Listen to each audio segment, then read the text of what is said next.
Patay ang isang estudyanteng grade 11 na taga-HN Nueva Ecija. Batas umanong sa pailalim sa hazing.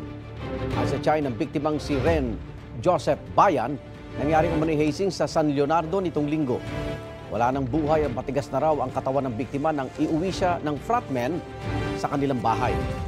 Ilang araw na raw ang nakaraan nang magpaalam si Ren Joseph sa kanyang pamilya na pupunta siya sa initiation rites ng Tau Gamma Phi Fraternity.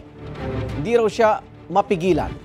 Hanggang sa ilang miyembro ng frat nang dumating sa kanilang bahay sakay ng isang van, binuhat si Ren mula sa van at tinurn over sa kanyang pamilya.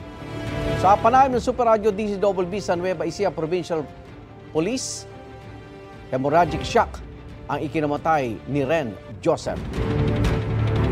Lumabas po dun sa autopsy na yung pagkakamatay po ng bata is dahil po sa hemorrhagic shock secondary to blunt traumatic injuries to the right and left side. Maraming pasa po yung bata. Sa hita, sa balakang niya dito, sa ganito niya.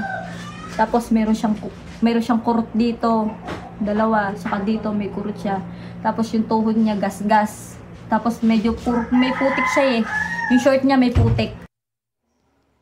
Ayon pa sa Nueva Ecija Provincial Police, pwedeng tumestigong 6 pang isinalang sa umano'y hazing. Hindi umarap sa kamera ang kinatawan ng HN Police kung saan nagsumbong ang pamilya ni Ren Joseph. Pero tukoy na raw nila ang bahay na pinangyarihan ng initiation rites. May mga pangalan na rin daw sila ng fratmen na nagsagawa ng umano'y hazing.